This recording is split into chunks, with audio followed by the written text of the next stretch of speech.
नमस्ते योगीनाथाय महावीराय तायिने श्रीसंखेश्वर मंडन पार्श्वजिन प्रणत कल्पतरुकल्प चूरय दुष्टव्रातं पूरय मे वाञ्छितं नाथ सर्वारिष्टप्रणाशाय सर्वाभीष्टार्थदायिने सर्वलब्धिनिधानाय गौतम स्वामिने नमः।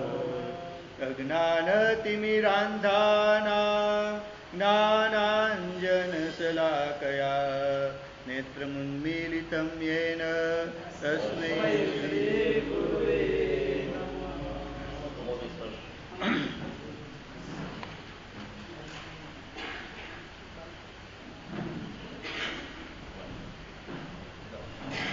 ओम ह्रीं ओम नमो अरिहन्ताणम् ओम ह्रीं ओम नमो अरिहन्ताणम् ओम ह्रीं ओम नमो सिद्धाणाम् ओम ह्रीं ओम नमो सिद्धाणाम् ओम ह्रीं ओम नमो आयर्याणम् ओम ह्रीं ओम नमो आयर्याणम् ओम ह्रीं ओम नमो वज्रायाणाम्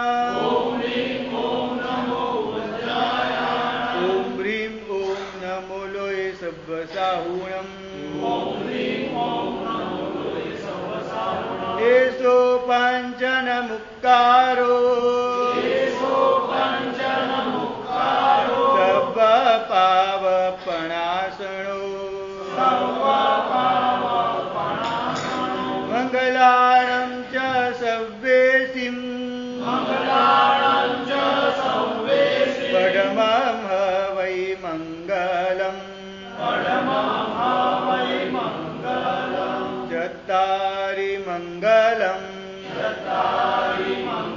हरिहन्ता मंगलम् सिद्धा मंगलम् साहु मंगलम् केवली पन्नतो धम्मो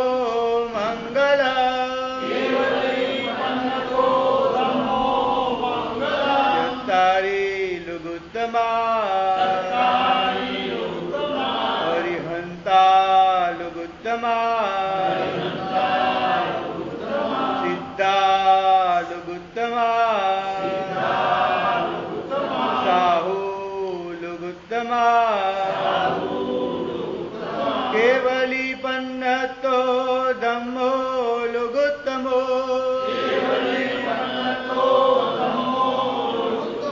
चत्तारि शरणं पवज्जामि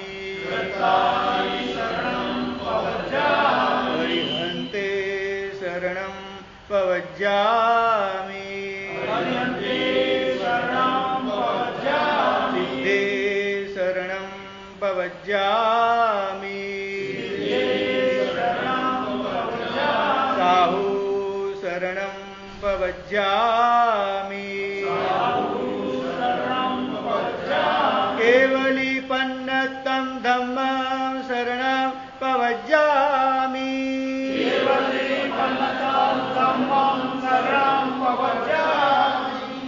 કલિકાલ સ્વર્ગનો ભગવાન હેમચંદ્રાચાર્ય રચિત યોગશાસ્ત્રમાં આપણે બ્રાહ્મે મુહૂર્તે ઉત્તિષ્ઠે પરમેષ્ટિ તુતિમ પઠન કિમ ધર્મા કિમ કુલશ્ચાસ્મિન કિમ વ્રતોસ્મિ ઇતિ સ્મરણ. તો બ્રાહ્મ મુહૂર્તમાં ઉઠવાનું આપણને કહ્યું. આપણે જોયું કે દ્રવ્ય ક્ષેત્ર અને કાળ અને ભાવ એની અસર આપણી પર બહુ પડતી હોય છે. અમુક ને કાળ જોગડિયામાં અમુક કામ કરે તો શું થાય, માણસને નુકસાન થાય. અમુક પ્રકારના મુહૂર્તો ખરાબ એવા મુહૂર્ત હોય કે ખરાબ મુહૂર્તમાં જો પ્રતિષ્ઠા વગેરે થાય ને તો આચાર્ય જે કરાવનાર આચાર્ય અને જે લાભાર્થી પરિવાર બંનેને નુકસાન થતું હોય છે.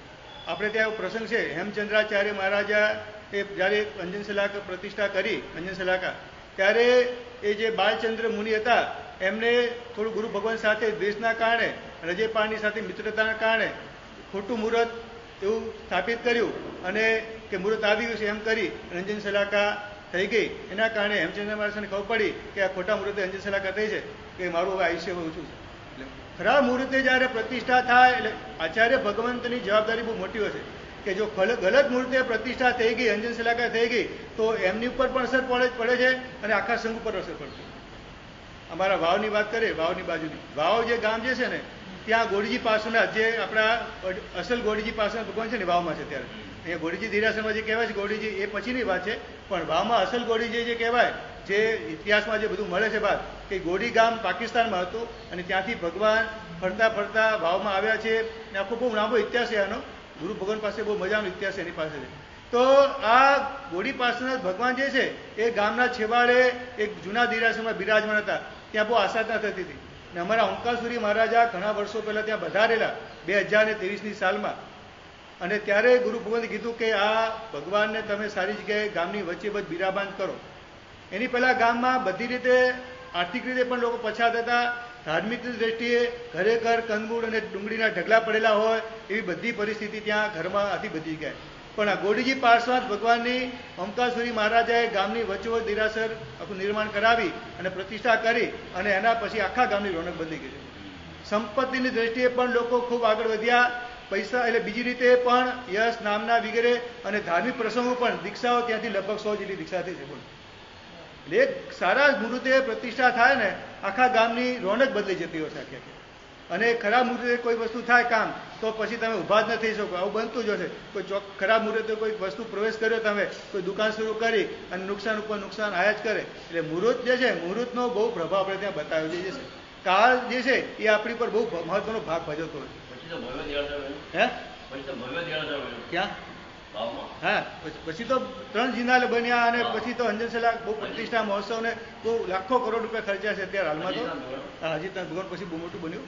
પણ કહેવાનો મતલબ એ છે કે ખરા મુહૂર્તે જો કંઈ કામ થયું તો વ્યક્તિનું જે છે નુકસાન વધારે થવાની સંભાવના પૂરી પડે. અને સારા મુહૂર્તે જો કંઈ સારું કામ થયું તો એના અસરો પણ બહુ બઢતી હોય છે.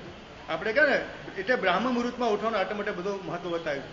એટલે પુષ્ય નક્ષત્ર જે છે એમ કહેવાય છે કે 12મો ચંદ્રમાં કોઈ વ્યક્તિના હોય અને અમુક ટાઈમે 12મો ચંદ્રમાં આવતો હોય એ ટાઈમે માણસ કામ ન કરી શકે. 12મો ચંદ્રમાં, 8મો ચંદ્રમાં એ ટાઈમે કામ ન થાય. પણ પુષ્ય નક્ષત્ર કે ગુરુ પુષ્ય નક્ષત્ર હોય, રવિ પુષ્ય નક્ષત્ર હોય અને એ દિવસોમાં અમુક પ્રકારનું તમે કામ કરો તો ભલે 12મો ચંદ્રમાં હોય તો એને પણ દૂર કરી અને પુષ્ય પોતાનો મહત્વનો ભાગ ભજવી દેતું. એટલે અત્યારે ગુરુ પુષ્યની ઘણા બધા લોકો સોનું ખરીદતા હોય છે, ગુરુ પુષ્યમાં ઘણા જાપ વગેરે થતા હોય છે. પુષ્ય નક્ષત્રનો આટલો બધો પ્રભાવ બતાવ્યો છે. હા, એટલે અમુક કાળ જે છે ને બહુ નક્ષત્ર, અમુક કાળ, અમુક પ્રકારના ગ્રહો ભેગા થાય, અમુક પ્રકારના યુગો ભેગા થાય એટલે ઉત્તમ પ્રકારના કામો શરૂ થઈ જાય અને અમુક પ્રકારના ગ્રહો ભેગા થાય એટલે નુકસાન શરૂ થઈ જાય. અત્યારે એમ કહી રહ્યા છે ઘણા બધા જ્યોતિષો એમ કહી રહ્યા છે કે ભવિષ્યના 1 વર્ષમાં હમણાં એવા ભયંકર યુગો ભેગા થઈ રહ્યા છે કે એના કારણે મોટા નુકસાનો થવાની સંભાવના પૂરી બતાવી રહી છે. કે મહાભારતનું યુદ્ધ થયું જ્યારે એવા જે ગ્રહો હતા ને એવી દશાઓ હવે ભેગી થઈ રહી છે. એટલે એ લોકો ભવિષ્યના 1 વર્ષમાં બહુ મોટા પાયે હોનારતો સર્જાવાની સંભાવના અત્યારે જ્યોતિષીઓ અને બધા લોકો મૂકી રહ્યા છે ત્યારે. એટલે હવે આરાધના, હવે એમ કહી શકાય કે આરાધના બહુ મહત્વની બની જશે તમારા માટે. કારણ કે આરાધક હશે એ જ અસમાધિથી બચી શકશે. બાકી હોનારત તો ભારતમાં થવાની સંભાવના બતાવે છે, ફોરેનમાં પણ બતાવે છે. આ જ્યોતિષને પ્રમાણે ગ્રહોની દશા અત્યારે ભયાનક અત્યારે આવી રહી છે એવું ભલા સારા જ્યોતિષ અત્યારે કહી રહ્યા છે કે આ ભવિષ્યનું 1 વર્ષ જે છે એ ખતરનાક છે. ગ્રહોની દશા જે છે ને એ પ્રમાણે અમુક પ્રકારની અસરો થતી હશે. બસ આપણે આ બધા ઉપર અસર ઓછી થાય. અમુક વસ્તુ તો સમૂહ જે થવાનું છે, પણ આપણે એમાંથી બચીએ જેટલા અંશે બસ એ આરાધક ભાવ હશે, અમુક પ્રકારનો જાપ અને સમૂહ આરાધના હશે તો આપણે બચી શકશું. બાકી આપણે પણ એને લપેટમાં આવી જઈએ તો આપણને કોઈ ખબર નથી આપણને કોઈ. એટલે સારા મુહૂર્તે જે કરેલી કામ જે છે અને ભાવની અસરો પણ આપણી પર બહુ હોય છે. ભાવ અનુગ્રહ કૃપા, નિગ્રહ કૃપા. અનુગ્રહ એટલે કોઈ વ્યક્તિનો આશીર્વાદ મળી જાય અને વ્યક્તિનું ખરેખર કામ થઈ જાય. વ્યક્તિના કુંડળીમાં પણ ન હોય, નસીબમાં પણ ન હોય, પણ અમુક પ્રકારના એવી કંઈકનાથી ભક્તિ થઈ ગઈ હોય, એવા કોઈ વ્યક્તિના એવા આશીર્વાદ મળી જાય, એવા કોઈના એકદમ મજાના એમ કે ભાઈ તું આ તારું કામ થઈ જાય, કોઈ ગરીબની દુઆ મળી જાય ને તો ખરેખર વ્યક્તિ ઉચકાઈ જતો હશે તો હિસાબ નહીં. હવે કેટલા બધા પ્રસંગો સાંભળવામાં આવેલા છે. હમણાં જ એક પ્રસંગ વાંચેલો. શરદ ઠાકર અમદાવાદમાં ગાયનેક ડૉક્ટર છે અને ડૉક્ટરની ડાયરી કોઈ વાંચતું હોય દિવ્ય ભાસ્કર વગેરે તેમાં ડૉક્ટરની ડાયરીની કોલમ આવે છે અને ઘણા બધા પુસ્તકો લખ્યા છે. ડૉક્ટરની ડાયરી, પછી વીર સાવરકર ઉપર સિંહ પુરુષ. સિંહ પુરુષ પૂછે ખરેખર વાંચવા જેવું લાગે. હરેક જૈનોએ વાંચી લેવું જોઈએ કે વીર સાવરકરે આપણા દેશ માટે શું કર્યું અને એને કેટલું સહન કર્યું છે. ખરેખર વાંચીએ તો આપણને લાગે કે એક વ્યક્તિ દેશ માટે કેટલું સહન કર્યું છે અને કેટલી બધી ભૂખ્યા તરસ્યા રહીને એને માણસે દેશને હાજર કરવા મહેનત કરી છે. સિંહ પુરુષ ખરેખર આપણે રૂવાડા ખરા કરી દે ને અમે બધા સાધુગુણે વાંચી લીધું પુસ્તક કર્યું. એ શરદ ઠાકરની કલમ પણ એટલી જોરદાર છે. તો એ શરદ ઠાકરે એક પ્રસંગ લખ્યો છે પોતાના ડૉક્ટરની ડાયરીમાં કે હું એક જગ્યાએથી જઈ રહ્યો હતો અને ત્યાં હવે તો બધા ઓવરબ્રિજ થઈ ગયા પણ ક્રોસિંગ જોડે મારે ગાડી ઊભી રાખવી પડી કારણ કે ટ્રેન ફાટક બંધ હતી એટલે. અને હજુ અને બે ટ્રેન ચાલવાની એટલે એક સાથે 10 મિનિટ મારે ઉભા રહેવું પડ્યું. અને એ રીતે કોઈ ગરીબ માણસ કોઈ ભિખારી મારી પાસે આવ્યો કે શેઠજી मैंने 2 दिन से कुछ खाया नहीं है, कुछ आप खाने का प्रबंध कर दो. ત્યારે સામે કોઈ લારી હતી કોઈ નાસ્તાની તો ઓલા નાસ્તાવાળા લારી બોલાવ્યું કે આ 100 રૂપિયા અને પેટ ભરીને તું જમાડી દે. ઓલા ભાઈએ આશીર્વાદ આપ્યા કે શેઠજી તમને ખૂબ તમે સલામત રાખ્યા, અલ્લાહ તમે સલામત રાખી. અને થોડા આગળ ગયા અને ત્યાંથી અમેરિકાથી કે ઓસ્ટ્રેલિયામાંથી જે દીકરીની ત્યાં રહેતી હતી એનો ફોન આવ્યો કે પપ્પા મારી ગાડીને હમણાં ભયંકર એક્સિડન્ટ થયો છે કે ખરેખર હું બચીને મારી ગાડીની હાલત તો લાગે પણ મને બે ખરોચ પણ આવી નથી. તરત શરદ ઠાકરે થયું કે જો હમણાં જ મેં ઓલા ગરીબને દાન કર્યું એ તાત્કાલિક અસર થઈ મારી દીકરી ઉપર પહોંચી ગઈ. એ કરવે નામનો પણ એક વ્યક્તિ થઈ ગયો મોટો પ્રસિદ્ધ વ્યક્તિ. એને ત્યાં એને પણ એક પ્રસંગ લખેલો છે આમનો પણ કે કરવેને ત્યાં એક ગરીબ બાઈ કામ કરતી હતી અને એ બાઈ જે છે મજૂરી કરી એનો ઘરવાળો પણ મજૂરી કરીને બંનેનું ગુજરાન ચાલતું અને એના ઘરવાળાને લોરી ચલાવતો હતો અને પાસેથી કોઈ ટ્રકે ટક્કર મારી અને ભયંકર એક્સિડન્ટ થયો અને હોસ્પિટલમાં દાખલ કરવો પડ્યો અને ઘણું બધું બ્લડ વહી જવાના કારણે ઓપરેશન વગેરે કરાવવું પડ્યું અને આને ઘણો બધો ખર્ચો આવ્યો ને કીધું કરવે શેઠને કીધું કે મને તમે થોડા હમણાં આટલા $રૂપિયા મને આપો $2000 એટલું અને હું તમને પછી ધીમે ધીમે કરીને પૈસા તમારા પગારમાંથી મારા વાળી નાખીશ. અને આ બાઈએ $2000 હોસ્પિટલના દાખલ કર્યા અને પછી ઓપરેશન થઈ ગયું પણ અમુક પ્રકારનું વધારે ઇન્જર્ડ થઈ જવાના કારણે એ એનો પતિ બચી શક્યો નહીં. ત્યારે એને થયું કે હું આ શેઠીના પૈસા કઈ રીતે ચૂકવીશ. અમને થયું કે બે પતિ અને પત્ની બંને ભેગા થઈને ધીમે ધીમે કરીને આમના પૈસા ચૂકવી દેશું પણ હવે કઈ રીતે થશે. તો રડતી આવી કે મારો પતિ તો હવે દુનિયામાં રહ્યો નથી પણ શેઠજી હું તમારું ઋણ કઈ રીતે ચૂકવીશ.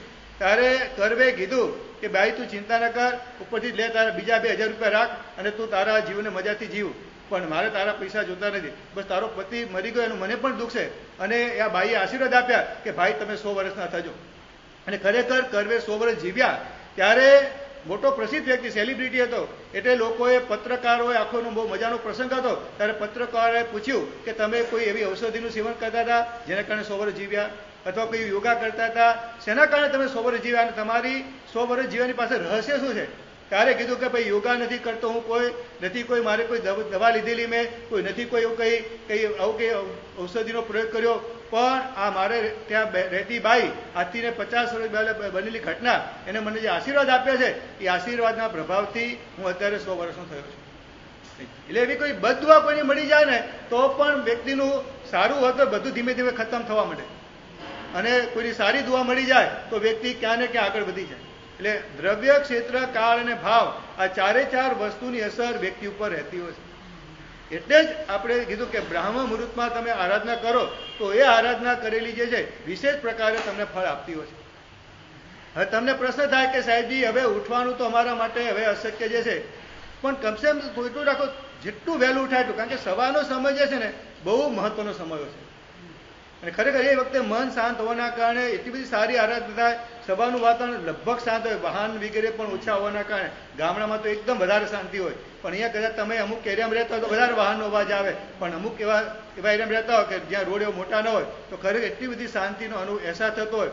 પણ એટલું કરો કે સવારમાં છે ને અહીંયા ઉપાસનામાં આરાધના શરૂ કરો. ઘરે સામાયિક ને બધું કરો છો ને અહીંયા આવીને કરો ને તો બહુ અસર થાય. અમારે પાલમાં છે ને અહીંયા કોઈ આવતું નથી પણ સુરતમાં પાલમાં સવારના સવારે 4:30 થી માંડીને શરૂ થઈ જાય ભાઈઓ લગભગ 25 થી 30 ભાઈઓ સવારે પ્રતિક્રમણ ઉપાસના કરે બધું સમૂહમાં કરે આપું અને એક સામાયિક સાથે બીજું પણ કરવાનું એક પ્રતિક્રમણ અને સામાયિક આખું મંડળ એ લોકોનું ચાલે છે અને લગભગ યુવાનો પણ છે ભાઈ એકલા મોટી ઉંમરના નહીં પણ બધા સવારના 4:30 થી શરૂ થઈ જાય જેની થાય અને 5 સવા 5 બધા સમૂહ સામાયિક લે અને પ્રતિક્રમણ સાથે કરે અને પછી પાછું એક સામાયિક પણ સાથે કરવાનું અને મહાત્માનું પ્રવચન હોય કે નહીતર પછી પાછું 9 વાગે પાછું પ્રવચન હોય તો પાછું પાછું પણ આવી રીતે સમૂહમાં સવારના પ્રતિક્રમણ કરવા વાળા ઘણા બધા ભાગ્યશાળીઓ છે અત્યારે. વ્યાખ્યાનની વાત પ્રતિક્રમણની વાત સામે તો બરાબર પ્રતિક્રમણ કરો ને, પ્રતિક્રમણ સમૂહમાં ઘણા બધા ઘરે કરતા હોય ભાગ્યશાળીઓ, પણ ઉપાશ્રયમાં આવીને કરો ને તો ઉપાશ્રયનું વાતાવરણ એટલું બધું મજાનું હોય, પ્યોરિફાય હોય ને, તમને ખૂબ અસર કરશે. બસ એ વાત છે આપણે ઉપાશ્રયમાં આવીને આરાધના કરવાની. એના કારણે ઉપાશ્રય પણ જાગતો રહે, એકદમ હલચલ દેખાય તો લાભ લેવાનો પણ થાય કે ખરેખર ઉપાસનામાં ખૂબ આરાધના થાય છે અને મહાત્મા આવે એમને પણ આનંદ થાય. એટલે આ ખાસ ઉપાસનામાં આવીને આરાધના કરો ને તો વધારે તમને ખરેખર સારું. કે સુવાની વાત જે છે અત્યારે આખી સિસ્ટમ બદલાઈ ગઈ ને, ખરેખર સુવા માટે છે ને તમે જો ખરેખર વહેલા સુઈ જાઓ ને એટલા બધી અસરો સારી થાય છે ને કે સહજ રીતે તમારો થાક પણ ઉતરી જાય અને સવારે આરામથી વહેલા પણ ઉઠી શકો. પણ લગભગ તમારી છે ને રાત જે છે ને 11, 11:30, કોઈને 1, કોઈને 2 વાગ્યા સુધી પણ રાત તમારી ચાલતી હોય છે. એટલે એના કારણે શું થાય, અને કંઈક કામનું હોય ને તો બરાબર, ધંધાના કારણે તમે કંઈક કોમ્પ્યુટર બેઠા હોય ધંધો કરતા તો બરાબર છે, પણ ખાલી ગપાટા અને ખાલી પંચાયત, બસ એક ટીવી અને મોબાઈલ, બસ એ ખતરનાક છે. બસ મુખ્ય વસ્તુ છે કે તમારા કંઈક સામે કંઈક પ્રાપ્તિ થતી હોય ને અને તમે કંઈક કરતા હો તો બરાબર, ઉજાગર કરતા હોય બરાબર છે, પણ કશું જ મળતું નથી હોતું. આખા ગામની પંચાયત કરવાથી અને જે બોલવાથી માત્ર કર્મબંધ સિવાય કે હાથમાં આવતું નથી. એ ભાઈ એવી વસ્તુમાં શા માટે કલાકો બગડવા તમારે પછી? નથી આવું નથી થયું તમને પોતાને લાગતું કે કલાકો બિનજરૂરીની વાતોમાં બગડતા આવ્યો તમે? અને એમાં પણ જો સરખા મળી ગયા અને પછી કોઈ વસ્તુ શરૂ થઈ પછી તો પોતપોતાનો અભિપ્રાય આપીને એક વસ્તુને એટલું મસાલેદાર આઈટમ બનાવે. ઘણીવાર ઘટના બહુ નાની હોય છે, તમે પોતે જોજો, ઘણીવાર ઘટના બહુ નાની હોય છે, પણ તમે તમારો અભિપ્રાય આપીને તમારું નવું કંઈક ઉમેરીને અંદર મરી મસાલા ઉમેરી અને ઘટનાને એટલી તમે રસદાર બનાવો છો ને કોઈ હિસાબ નહીં બને.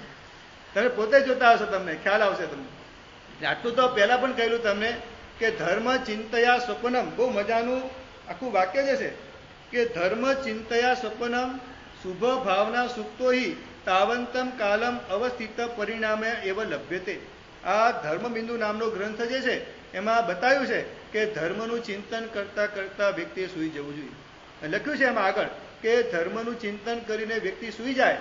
દાખલા તરીકે 12 વાગે સૂઈ ગયો અને સવારે 6 વાગે ઉઠ્યો તો 6 કલાક એને પુણ્યનો બંધ થાય.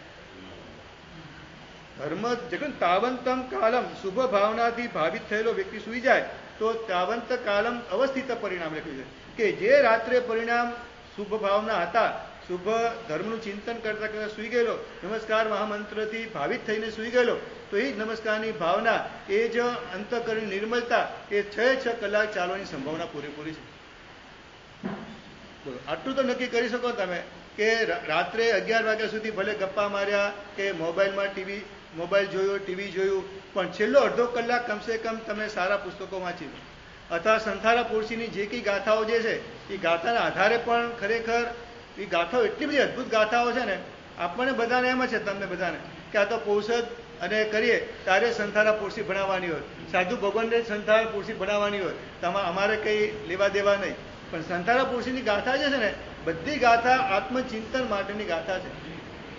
બોલો, આપણે બોલે ને આહાર શરીરને ઉપધી પચખું પાપ 18, મરણ આવે તો હોશી રે જીવ્યું તો બસ. એટલે બધું હોશીરાઈ અને આહાર શરીરને ઉપધી, મારા આહારને, 4 પ્રકારના આહારને, મારા શરીરને ઉપધી, જે કંઈ મારા કપડાં વગેરે છે, જે કંઈ ઘર વગેરે છે તે બધાને આહાર શરીરને ઉપધી પચખું પાપ 18 પાપ સાનુકોને ઓશીરાવીને હું સૂઈ જઉં છું. બોલો, તમે આટલું તો કરી શકો ને? કદાચ તમે રોજ પ્રતિક્રમણ બધા નહીં કરી શકતા હોય તો રાત્રે સૂતા પહેલા 7 લાખ અને પહેલે પ્રાણદીપાત બોલો. આટલું બોલીને સુવા કે તકલીફ પડે તમને કોઈ? 7 લાખ એવું કે નાના છોકરાથી માંડીને લગભગ 70 વર્ષના 80 વર્ષના બધા ભાગ્યશાળીઓને લગભગ 7 લાખ આવડતા હોય. લગભગ તમે જોજો 7 લાખ નવકાર મહામંત્ર અને 7 લાખ અને પહેલે પણ લગભગ બધા ભાગ્યશાળી આવડતા હોય. બીજા બધા સૂત્રો કદાચ આવડતા હોય કે ના આવડતા હોય, પણ 7 લાખ અને પહેલે પ્રાણદીપાત આ બંને સૂત્રો જે છે લગભગ મોટા ભાગના બધા આરાધકોને, નાની દીકરી હોય કે નાનો દીકરો હોય અને મોટી ઉંમરના જે કહે બધાને 7 લાખ આવડતા હોય. હે બોલવું પડે નહીં, બોલો તો તમને સમજાવ ને, સમજાવ તમે. પ્રતિક્રમણ કર્યા પછી પણ રાત્રે ફરીથી બોલી તો બહુ સારું છે, અને પ્રતિક્રમણ ન કરે એને તો ખાસ બોલવું ફરજિયાત જ છે. કારણ કે બધા જ 84 લાખ જીવોની સાથે, બધા જીવોની સાથે સમાપના કરી અને પછી સૂઈ જાઓ તો નિર્મળતા અંદર પેદા થતી હોય. અને 18 પાપસાને કહો, પહેલે પ્રાણીપાત, એક ધીમે ધીમે વિચારતા બચાર, બીજે મુસાબાત, એમ કરતા 18 પાપસાને કહો, બધાને ઓસીરાવી અને પછી સુઈ જાઓ ને, પચકું પાપ 18. અને મરણ આવે તો ઓછી રહે. આ સાગારી કણસણ રાત્રે સ્વીકારી અને આપણે સુવાનું હોય છે. આ સાગારી કણસણ કહેવાય. પચકું પાપ 18, મરણ આવે તો ઓછી રહે. જો મારું મૃત્યુ રાત્રે થઈ જાય તો બધું ઓછી રહે. મારી બધા આહાર પણ, 4 પ્રકારના આહાર પણ ઓછી રહે. મારું શરીર પણ ઓછી રહે. અને જે કંઈ કપડાં, જે કંઈ પરિવાર, જે કંઈ મકાન, બધાને ઓસીરાવીને હવે સુઈ જવાનું છે. બસ હવે હું સુઈ જઉં છું. પછી જીવ તો આગળ, અને કદાચ સવારે જીવતો મળ્યો તો પછી બધું વસ્તુ મારી પોતાની ખરી પાછી. બસ સંપૂર્ણ ત્યાગ નથી કરવાનો, પણ રાત્રે બધું ઓછીને સુઈ જાઓ. કદાચ રાત્રે આયુષ્ય બંધ થાય તો મૃત્યુ થઈ જાય તો પણ સદગતિનું આયુષ્ય બંધાવાની સંભાવના પૂરેપૂરી છે. નાનકડી પ્રક્રિયા, પણ લાભ કેટલો બધો જોરદાર છે. ખરેખર બોલો લ્યો. અને સહેલો ગુજરાતીમાં, ભલે તમને પ્રાકૃત ના ફાવે તો કઈ નહીં, પણ આહાર શરીરની ઉપધિ, પચકું પાપ 18, મરણ આવે તો ઓછી રે, જીવું તો આગળ. એટલે બધા જ પ્રકારના ઓછી રે. અત્યારે તો અમારે એવી હાલત થઈ ગઈ છે ને કે અમે વિહાર કરીએ અથવા તમે મુસાફરી કરો ને ત્યારે પણ આ ગાથા બોલીને મુસાફરી શરૂ કરવી જોઈએ. કારણ કે આપણને ખબર નથી કે આપણે જે ગામ જવા માટે નીકળ્યા છીએ, અથવા તમે જે કોઈ ટ્રેનમાં બેઠા છો કે પ્લેનમાં બેઠા છો કે ગાડીમાં બેઠા છો કે કોઈ બસમાં બેઠા છો, પણ એ બસ સામે ગામ, તમે જે ગામ નક્કી કરીને, લક્ષ્ય નક્કી કરીને જે તમારી મંજિલ જે છે, બોલો એ ગામ બસ કે ટ્રેન કે આ પ્લેન પહોંચે, બોલો નક્કી ખરું? પ્લેન પણ ક્રેશ થઈ શકે છે.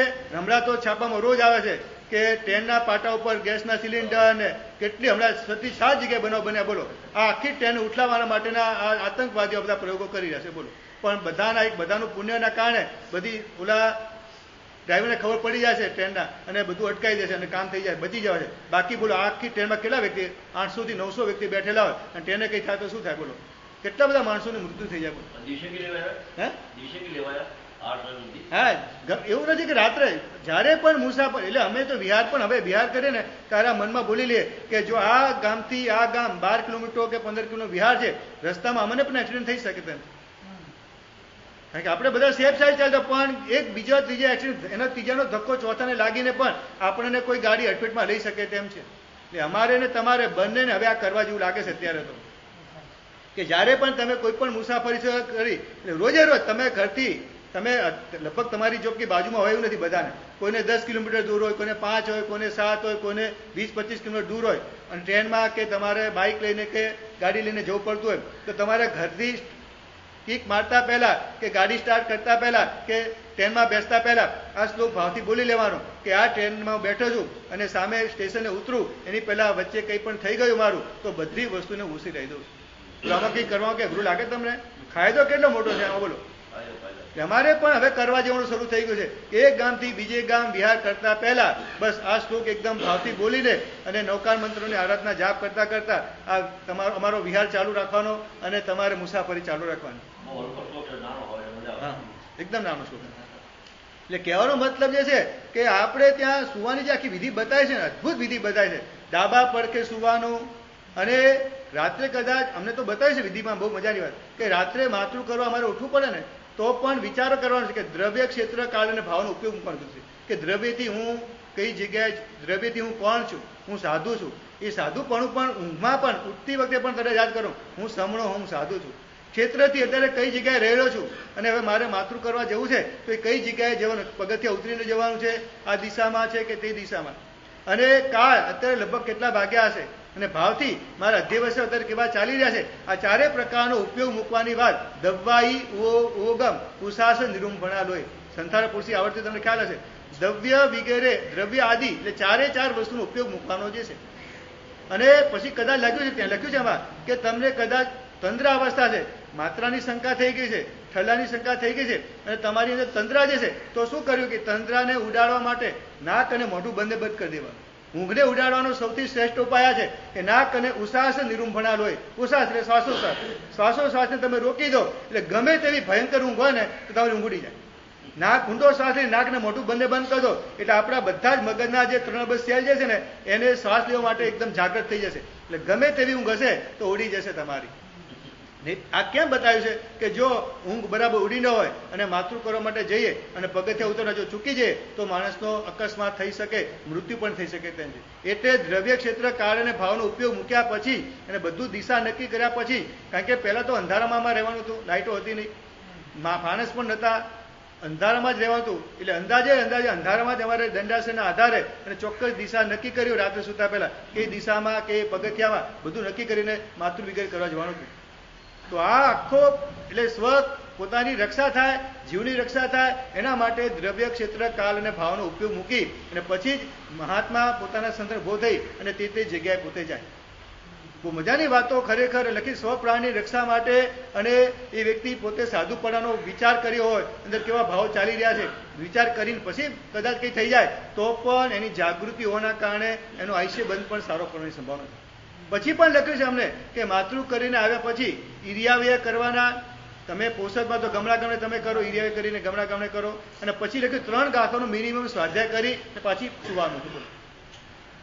ન ફાવે તો 3 નૌકાર, પણ તરત સુઈ નથી જવાનું. થોડું આત્મચિંતન કરીને, થોડું નૌકાર વગેરે કંઈક સ્વાધ્યાય કરીને પછી સુવાનું છે, પણ તરત સુઈ જવાનું નથી.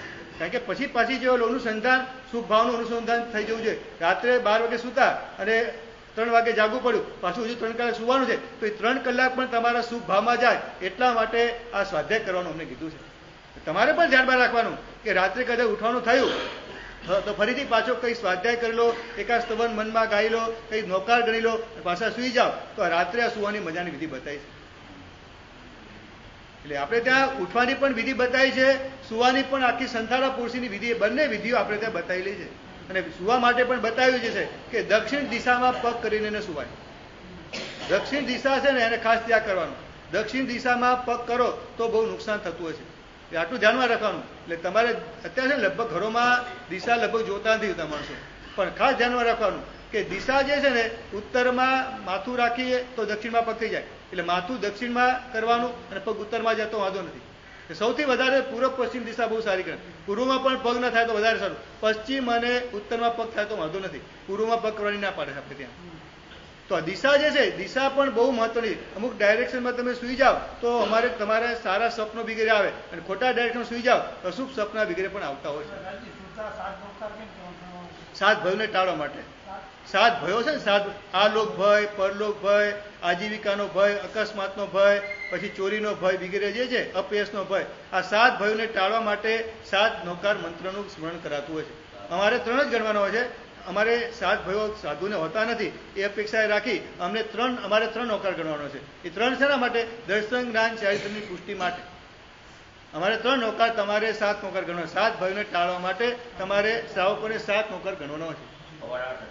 હા, એક બીજું મજાની વાત છે, લખ્યું છે આમાં કઈ દિશામાં શું ને, જો પૂર્વમાં માથું કરીએ અને એટલે કે પશ્ચિમમાં કરો તો વિદ્યાની પ્રાપ્તિ થાય, દક્ષિણમાં માથું કરીએ, ઉત્તરમાં પગ રાખીએ તો ધર્મ લાભ થાય, અને પશ્ચિમ દિશામાં માથું રાખીને પૂર્વમાં પગ કરીએ તો ચિંતાની પ્રાપ્તિ થાય, અને ઉત્તરમાં માથું અને દક્ષિણમાં પગ આવે તો મૃત્યુ અને હાનિ થાય છે. એટલે દક્ષિણ દિશામાં ક્યારે પણ પગ કરીને સુવાનો નહીં, પૂર્વમાં પણ પગ નહીં કરવા તો વધારે તમને સારું થશે. બરાબર. અને દક્ષિણમાં પગ રાખવાથી શું થાય? કાનમાં હવા ભરાય, એના કારણે સ્મૃતિ ભ્રંશ થતો હોય. આ બધું શ્રાદ્ધ વિધિમાં અને બીજા બધા ગ્રંથોમાં લખેલી વાત છે આ બધી. એટલે કે સૂતી વખતે નેમિનાથ અને પાર્શ્વનાથનું સ્મરણ કરીએ તો દુઃસ્વપ્નનો નાશ થાય. ખરાબ સ્વપ્ન આવતા હોય ને તો પાર્શ્વનાથ ભગવાનનું સ્મરણ કરી અને નેમિનાથ ભગવાનનું બંને પરમાત્માનું સ્મરણ કરીને સુઈ જાઓ તો તમને અનિષ્ટ સપના આવતા હોય એ સપનાનો નિકાલ થતો હોય છે. ચંદ્ર પ્રભુ સ્વામીનું દર્શન સ્મરણ કરીને સુવો, કોઈને બરાબર ઊંઘ ના આવતી હોય, સુખપૂર્વક નિદ્રાની પ્રાપ્તિ થતી હોય છે. અને શાંતિનાથ ભગવાન જે છે એનું સ્મરણ કરવાથી ચોર વગેરે ભયનો નાશ થતો હોય છે. આ 3 ભગવાનનું સ્મરણ, એટલે નેમિનાથ, પાર્શ્વનાથ ભગવાનનું સ્મરણ જે છે એ દુઃસ્વપ્નોનો નાશ કરતું હોય છે. ચંદ્રપ્રભ સ્વામીનું સ્મરણ જે છે એ એનાથી સુખપૂર્વક નિદ્રા આપતી હોય છે. અને શાંતિનાથ ભગવાનનું સ્મરણ જે છે એ ચોર વગેરે ભયનો નાશ કરવાવાળું હોય છે. તો આ સુવાની આખી જે વિધિ બતાવી છે એમાં 7 નૌકાર ગણીને સુવાનું જે છે. એટલે કીધું ને, પથારીમાં બેઠા બેઠા જેટલા ગણે નૌકાર ગણો, અને પછી લાગે કે હવે બહુ ઊંઘ આવી છે, સૂતા સૂતા પણ નૌકાર મંત્રનું સ્મરણ કરતા કરતા ક્યારે તમને ઊંઘ આવી જાય અને મન શાંત હોય ને તો તમે વિચારજો, તમે આ પ્રયોગ કરજો. તમે મન શાંત હોવાના કારણે તમને લાગશે કે ઓછા સમયમાં તમારી ઊંઘ પૂરી થઈ ગઈ. અમને આ અનુભવ છે. અત્યારે લગભગ 10:30 સૂતા થઈ જશે અત્યારે, પણ 3:30 આરામથી ઉઠી જવાશે. 10:30 સૂયા પછી પણ 3:30 વાગે પણ લગભગ એકદમ ફ્રેશ થઈ જતા હોય છે. એનું કારણ છે મન શાંત થવાના કારણે રાત્રે એટલું બધું સારું કંઈક પદ્યવન કર્યા પછી પણ સારું ચિંતન, નૌકાર વિગ્રહ જાપ અને શુભ ચિંતન કરતા કરતા રાત્રે છેલ્લો 10-15 મિનિટ તો ખરેખર એટલી બધી મજા આવે. એકદમ મનને એકદમ નિર્વિકલ્પ બનાવવાની કોશિશ કરી, એકદમ નિર્વિચાર, એકદમ શુભ ભાવથી ભરી અને ખરેખર સુઈ જવું છું ને ત્યારે ખરેખર અનુભવ થાય છે. તમે પણ ટ્રાય કરજો, પ્રયોગ કરજો. છેલ્લી 10-15 મિનિટ કમસે કમ અડધો પોણો કલાક મોબાઈલ મૂકી દો, તમે પંચાયત મૂકી દો અને છે અડધો કલાક સારું પુસ્તક વાંચી લો અને પછી છેલ્લી 10-15 મિનિટ પાછા નૌકાર, હાથથી નૌકાર ગણો તો વાંધો નથી, નૌકારી ગણીને બેસવા જો નથી, પણ હાથથી જેટલા ગણા એટલા નૌકાર ગણે ધીમે ધીમે એકાગ્રતાપૂર્વક, જેટલા વધારે નથી ગણવા પણ એકદમ ભાવપૂર્વક નૌકાર ગણતા ગણતા લાગે કે ઊંઘ આવી રહી છે તો સુતા સુતા પણ નૌકાર મંત્ર ચાલુ રાખવાના અને ક્યારે તમને ઊંઘ આવી ખબર પણ નહીં પડે. નમસ્કાર મહામંત્ર જે છે ને, કેટલી પ્રકારના એમ કહેવાય નૌકાર મંત્રના એક એક પદો પર કેટલા બધા શાસન દેવો જે છે, અધિષ્ઠાયકોનો વાસ એમાં રહેલો છે. એટલે મંત્રાધીરાજ એટલા માટે કહેવાય. નૌકાર મંત્ર છે ને અમૃત, જે મેં કીધું ને કે નૌકાર મંત્ર ભટકતા મને ગણશો ને તો પણ તમને કંઈક લાભ કરશે ને કરશે. એક ધીરુભાઈ એક નામના એક બહુ ઉદ્યોગપતિ છે સુરતમાં, ડાયમંડના, અને ડાયમંડનો મોટો બિઝનેસ છે એમને. અને કોઈ ખબર નહીં, કારણ કે માનસિક અત્યારે એવા રોગો ઘણા લોકોને થઈ ગયા ને કંઈ કારણ હતું નહીં, છતાં પણ એમને સુસાઇડ કરવાનો વારંવાર વિચાર આવે. સંપત્તિની દ્રષ્ટિએ પણ બહુ સારું હતું, ભાગીદારી પણ બધા સારા હતા, પત્ની તરફથી, છોકરા તરફથી પણ કોઈ ત્રાસ, કોઈ નહીં, કશું નહીં, બધું સારું હતું. છતાં પણ એક ડિપ્રેશન ગમે તે કારણથી, એક શારીરિક એવા માનસિક રોગ કે બ્લડ ઓછું પહોંચવાના કારણે સતત એમને સુસાઇડ કરવાનો વિચાર આવે. પછી ડૉક્ટર પાસે ગયા, સાયકોલોજીસ્ટ પાસે કીધું, ડૉક્ટરે કીધું કે આ વ્યક્તિને તમે એકલા રાખતા નહીં, નહીંતર આ વ્યક્તિ જો વિચાર ઘૂંટાયો તો ગમે ત્યારે સુસાઇડ કરી બેસે. તો હવે ગુરુ ભગવાન પાસે ગયા કે સાહેબજી અમને વારંવાર આવા આપઘાત કરવાનો વિચાર આવે, દેખીતું કોઈ કારણ દેખાતું નથી કે જેના કારણે અમને આપઘાત કરવાનો વિચાર આવે, પણ છતાં પણ આ માનસિક રોગના કારણે સતત એમને આપઘાત કરવાનો વિચાર આવે છે. તો ગુરુ ભગવાને કીધું તમે નમસ્કાર મહામંત્રનું સ્મરણ કરવાનું જ કરો. પણ એમને થોડો દિવસ સ્મરણ કર્યું પણ છતાં પણ મન ભટકી જાય ને પાછું એમને આ વિચાર આવી જતા હતા. તો ગુરુ ભગવાને કીધું તમે લખવાનું શરૂ કરો. લખતી વખતે અને પાછું બોલતા જાઓ, નમો અરિહંતાણમ એમ બોલતા જાઓ, એક એક અક્ષર લખતા જાઓ. અને એના કારણે પછી પાછું પેન પડ્યું કે નમો અરિહંતાણમ તો વાદળી પેનથી લખવાનું, નમો સીતારામ લાલ પેનથી લખવાનું, નમો પીળી પેન રાખવાની, ઓલામાં કાળી પેન રાખવાની, ગ્રીન પેન રાખવાની. 5 વર્ણના શબ્દ જે છે તો જે છે એ વર્ણવાળી પેન લઈને લખો. તો વારંવાર પેન બદલાવી પડે, વારંવાર બોલવું પડે. તો એમ કરતાં લખતા એમને એટલું બધું આ ડિપ્રેશન જતું રહ્યું અને એકદમ સ્વસ્થ થઈ ગયા. પછી એમને થયું કે ઘણા બધા લોકો અત્યારે ડિપ્રેશનમાં છે અને ઘણા બધા મારી પાસે મદદ માંગવા માટે સાધનિકો આવે છે. તો એમને કીધું કે તમે એક નૌકાર મંત્રની નોટ ભરી આપો, તમને હું યથાશક્તિ આજથી એ ઘણા વર્ષો પહેલા છે 500 રૂપિયા તમને એક નૌકાર મંત્રની નોટ ભરી આપો. કોઈ પણ સાધુએ કીધું કે તમને આ નૌકાર મંત્ર લખતા લખતા તમારી તકલીફ દૂર થઈ જશે, ન થાય તો પણ તમે નૌકાર મંત્રની બુક લખીને આપશો કે 500 રૂપિયા હું મારી રીતે તમને સાધુની ભક્તિ કરીશ તમારી. કેટલા લોકો પછી નૌકાર મંત્રી એની પાસે નોટ લઈ જાય, લખીને આપી જાય અને 500 રૂપિયાની પાસેથી લઈ જાય. આ લગભગ 30 વર્ષ પહેલાની વાત છે. એ વખતે 500 રૂપિયાની કિંમત ખૂબ હતી. આવી રીતે અને કેટલા સાધર્મિકોના લખતા પણ એના જે કામો જે હતા એ થવા લાગ્યા છે. એટલે નમસ્કાર મહામંત્ર જે છે એના આપણે ત્યાં ઘણા બધા વિધાનો બતાવ્યા છે. સૌથી પ્રથમ કીધું કે 18 કરી અને નમસ્કાર મહામંત્ર ગુરુ ભગવંતના મુખે મેળવી લેવાનો. અને પછી અમે અત્યારે ઉપધાન જ્યારે કરાય ને ત્યારે બધાને ખાસ કહેતા હોય છે કે આવા ઉપધાન કર્યા પછી ગુરુ ભગવાન પાસેથી તમને વિધિપૂર્વક નમસ્કાર મહામંત્ર મળ્યો છે તો જો જેની અનુકૂળતા હોય, શક્તિ હોય તો 20 દિવસની મજાની આરાધના છે કે 20 દિવસ ખીરના એકાદશના અથવા શુદ્ધાંબિલ, કોઈ પણ તમારી જે શક્તિ હોય. શુદ્ધાંબિલ એટલે તમને બધાને ખબર છે, ભાત અને પાણી સિવાય કોઈ બીજું વસ્તુ વપરાય નહીં. અથવા ખીરનું એકાદશનું ઘણા મારા તીર્થસ્થિતિ મારા દાદા મારા સાહેબે રીતે ખીરના એકાદશના કરી નહીં, શુદ્ધાંબિલ કરી અને 20 દિવસમાં 1 લાખ નમસ્કાર મહામંત્રનો જાપ કર્યો. રોજની 50 માધી નોકરવાળી ગણવાની હોય છે. હા, એ થોડી સ્પીડ હોવી જોઈએ અને સાથે સાથે એમાં રસ અને આનંદ હોવો જોઈએ. એટલે નમસ્કાર મહામંત્રની આવી આરાધના છે કે 20 દિવસમાં 1 લાખ નમસ્કાર મહામંત્રનો જાપ કરવાનો. એમાં સાથે ખીરના એકાદશના અથવા શુદ્ધાંબિલ એમ કરી અને રોજની 50 માધી નોકરવાળી ગણી અને 20 દિવસમાં આ 1 લાખ નમસ્કાર મહામંત્રનો જાપ કરવામાં આવે તો તીર્થંકર નામકર્મ નિકાચિત થાય, બંધન થાય. એ બધી વાતો આપણે ત્યાં ગ્રંથો પ્રાચીન મળે છે એમ બધી વાતો લખેલી છે. નમસ્કાર મહામંત્ર ઉપર નમસ્કાર મહાત્મ્ય એવા 2 પુસ્તકો પન્યાસ ભદ્રકવિ મહારાજ સાહેબે સંપાદિત કર્યા છે કે જેટલા નમસ્કાર માટેના પ્રભાવશાળી જેટલા ચરિત્રો અથવા એમના વિશેના જે કે સ્તોત્રો અથવા નવકાર મંત્રનો પ્રભાવવાળી જે બધી વાતો હતી એ બધી જ વાતો નમસ્કાર મહાત્મ્ય એવા 2 પુસ્તકો પન્યાસ ભદ્રકવિ મહારાજ સાહેબે આવા ઘણા બધા ગ્રંથોનું ભેગું કરી અને 2 પુસ્તકો અને ગુજરાતીમાં બધાનો સાર વગેરે આપ્યું છે. ખરેખર વાંચવા જેવા પુસ્તકો છે. અને એ ગુરુ ભગવંતે ત્રિલોક્ય દીપક મંત્રાધિરાજ લગભગ 800 પેજનો અને મોટું પુસ્તક એમને પોતે આખું નમસ્કાર મહામંત્રનું ચિંતન કર્યું છે. એટલે પન્યાસી મહારાજ સાહેબ નવકાર મહામંત્રો પર 800 પાનાથી વધારે અને પાછા મોટા પાના મોટું પુસ્તક જાડું પુસ્તક એવા પાના ભરીને નમસ્કાર મહામંત્રનું ચિંતન કર્યું છે. અને કદાચ તમારી આટલી શક્તિ ન હોય આટલી અનુકૂળતા ન હોય તો 3 દિવસમાં અમે બધા આરાધકોને ઉદ્ધારમાં કહેતા હોય છે અને ઘણા બધા આરાધકો આરાધના કરતા હોય છે. તો 3 દિવસમાં તીર્થમાં જઈ અને તમે 3 દિવસમાં અઠ્ઠમ કરીને અથવા 3 આંબિલ કરીને અથવા 3 એકાસના કરીને 125 બાંધી નોકરવાળી નમસ્કાર મહામંત્રની ગણવાની છે. કારણ કે ગુરુ ભગવાનના મુખેથી તમને નમસ્કાર મહામંત્ર મળી ગયો પણ હવે એને સિદ્ધ કરવા માટે કારણ કે મંત્ર જે છે ને એ મળ્યા પછી એમાં ચૈતન્ય પ્રગટાવવાનું છે. એમાં ચેતન જીવન બની જાય તમારા માટે એ નમસ્કાર મહામંત્રને ચૈતન્ય પ્રગટાવવા માટે એની વિધિપૂર્વક તમારે અમુક પ્રકારનો જાપ કરવો પડે. એટલે 3 દિવસમાં 125 નોકરવાળી પહેલા દિવસે 45 50 જેટલી બાકીના દિવસે 45 જેટલી અને પછી 40 જેટલી એ રીતે 3 દિવસમાં 125 નોકરવાળી એટલે 12,500 નમસ્કાર મહામંત્રનો જાપ થાય ને તો નમસ્કાર મહામંત્ર સિદ્ધ થઈ જાય. તો તમે ઘણા બધા ભાગ્યશાળી અત્યારે ઉદ્ધાન કરી લીધા છે પણ આ એક કરી લેજો. જ્યારે પણ અનુકૂળતા મળે ત્યારે તીર્થમાં જઈને કરશો તો વધારે થશે તમને લાભ. એમાં એકદમ કોઈ જે તીર્થમાં બહુ લોકો ઓછા આવતા હોય ને પાંસર શેરીસા ઘણા બધા તીર્થો છે કે જ્યાં લોકો આવતા નથી છે પ્રાચીન તીર્થો ભગવાન પણ એટલા મજાના અને રળિયાનું તીર્થ અને લગભગ ત્યાં કરીને તમે જાઓ એવા છે દિયાણા વગેરે રાજસ્થાનમાં દિયાણા નાંદિયા આ બધા એકદમ મજા એટલા મજા ભગવાન પણ એટલા મજાના અદભુત અને લગભગ ત્યાં આખા દિવસમાં એકાદ કોઈ યાત્રિક આવે તો બરાબર બાકી તમે અને ભગવાન બીજું કોઈ હોય નહીં ત્યાં કને. આવા તીર્થમાં જઈને જો આવો જાપ કરી લો ને તો ખરેખર તમારું કામ થઈ જાય. નવકાર મંત્ર સિદ્ધ થઈ જાય કારણ કે તીર્થનો પ્રભાવ અને સાથે સાથે એક નવકાર મંત્રનો જાપ અને વિધિપૂર્વક એક જ આસને બેસીને એક જ દિશામાં સાથે તપ હોય બ્રહ્મચર્યનું પચખાણ હોય આવા છરી પાલિક સાથે અને તમે જો નમસ્કાર મહામંત્રનો આવી રીતે 125 બાંધી નોકાળી ગણી લો તો ખરેખર તમને લાગશે કે એ ગણ્યા પછી એક આ જાપ કર્યા પછી તમને લાગશે પછી જે નવકાર મંત્ર જે તમને કામ કરતું દેખાશે ને તમારી અંદર અમુક પ્રકારની શુદ્ધિ પણ એટલી દેખાશે તમારી પ્રસન્નતા પણ તમારી વધી જશે. તમને લાગશે ગમે તેવી પરિસ્થિતિમાં પણ તમે મજાથી રહી શકશો.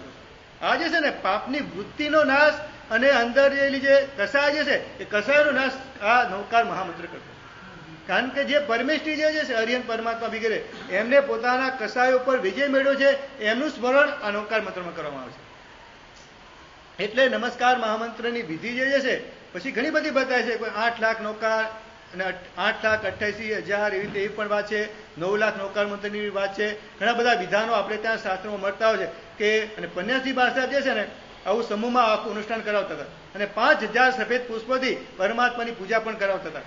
આવા ઘણા બધા અનુષ્ઠાનો શશિકાંતભાઈ મહેતા વગેરે બાબુભાઈ કડીવાળા વગેરે ઘણા બધા શ્રાવકોએ આ અનુષ્ઠાનો કરેલા પણ છે. નવકાર મંત્રને સિદ્ધ કર્યા પછી એ લોકોના જીવનમાં લાગ્યું એટલું બધું ચિંતન થયા કરે સહજ રીતે પછી એટલી બધી પ્રભુ ભક્તિ અને પછી એટલી બધી આરાધનામાં એટલી બધી મજા આવે અને જે કંઈ આરાધના કરો બધી આરાધના કર્મની વિશેષ પ્રકાર નિજરા કરવાળી બની જાય એવો નમસ્કાર મહામંત્ર તમને સિદ્ધ થઈ જાય તો કામ. એટલે આ જો જેને પણ ઉદ્ધાન કરી લીધા છે ને એ ભાગ્યશાળીઓ તમને જ્યારે પણ અનુકૂળતા હોય તો 3 દિવસ તીર્થમાં જઈ અને 125 નોકરવાળી 3 દિવસના એકાસના વગેરે મિનિમમ એકાસનું જોઈ એ સાથે તમે કરી લીધું. હે હા હા ભાઈ અઠ્ઠમ તપ પણ તીર્થમાં જઈને કરો ને તો બહુ અસર થતી હશે. ઘરે બેઠા કરો અને તીર્થમાં જઈને કરો એની અસરો બહુ અલગ પ્રકારની હોય. એટલે બ્રાહ્મ મુહૂર્તમાં ઉઠવાનું બતાવ્યું નમસ્કાર મહામંત્રનું સ્મરણ કરવાનું બતાવ્યું પછી કિમ ધર્મા કિમ કુલ ચાસ્મિન મારો ધર્મ શું પછી કિમ કુલ મારું કયું કુળ જે છે કાલે કહ્યું ને કુળની ખાનદાની જે છે યાદ કરવાથી તમે ઘણા બધા પાપોથી અનર્થોથી બચી જતા હોય. અને કિમ વ્રતોસ્મી ઇતિ સ્મરણ જે મેં કયા કયા વ્રતો સ્વીકાર્યા છે એ પણ રોજે રોજ વિચારવાનું છે તમારે. પહેલા કાલે કહેલું કે તમે જે કંઈ બાધા લીધેલી હોય અથવા તમે જે કંઈ આરાધના કરી હોય એ ખાસ તમારે નોંધ લખી લેવાની. નહીં તો શું થાય, બાધા લેવાઈ જતી હોય છે, પણ કેટલા દિવસની લીધી, કઈ વસ્તુની લીધી, કેટલી છૂટ રાખેલી, એ બધું જો યાદ ન હોય તો પછી અવિધિ થવાની અને બાધા તૂટવાની સંભાવના રહેતી હોય છે. એટલે કિમ વ્રતોસ્મી ઇતિ સ્મરણ, કે તમે જે કંઈ વ્રતો સ્વીકાર્યા છે, જે કંઈ નિયમો, બાધા, જે કંઈ વસ્તુ તમે સ્વીકારી છે, એ બધાને તમારી પાસે લખાણ અને તમને યાદ હોવી છે. રોજે રોજ યાદ કરવાનું છે. એના કારણે શું થાય, એટલે આપણે પચખાણ પણ છે ને સવારે ઉઠીને જાતે ધારી લેવાનું, આવડતું તો લઈ લેવાનું, પછી દેરાસર જાઓ તો પરમાત્માની સન્મુખ પણ લેવાનું છે, પછી ગુરુ ભગવાનની પાસે વંદન કરીને પણ લેવાનું છે, અને પોતાની આત્મસાક્ષી કે પણ ધર્મ કરવાનો જ છે. તો વારંવાર કેમ કરવાનું પચખાણ સ્મરણ કરવાનું, કે એના કારણે પચખાણ તમારું તૂટે નહીં. જાતે સવારે ધારી લીધું હોય એટલે તમને ખબર કે મારે આજે ઉપવાસ છે, પછી દેરાસર જઈને પ્રતિજ્ઞાનો પણ લઈ લો બીજી વાર પાછું, અને પછી દેરાસર જઈને પણ પાછું ઉપવાસનું પચખાણ લો, અથવા આજે મારું ઉપવાસ પાછું સ્મરણ કરી લો, પછી ઉપાસનામાં જઈને ગુરુ ભગવાન વંદન કરીને પાછું પચખાણ લેવાનું. એના કારણે શું થશે કે તમારું ઉપવાસમાં લગભગ ભાગો આવવાની સંભાવના ઓછી રહેશે. નહીં તો ભૂલી જવા કે મારે ઉપવાસ કર્યો છે, અને ઘરે જઈને તમે કઈ વસ્તુ ખાઈ લો, ચાખી લો, ઉભા પાણી પી લો, તો આ પાછું તમારું ઉપવાસનું પચખાણ તૂટી જાય. પણ આવું 3 થી 4 વાર તમે સવારથી બપોર સુધીમાં કર્યું હોય તો તમારું પચખાણ ભંગ થવાની સંભાવના ઓછી રહેશે.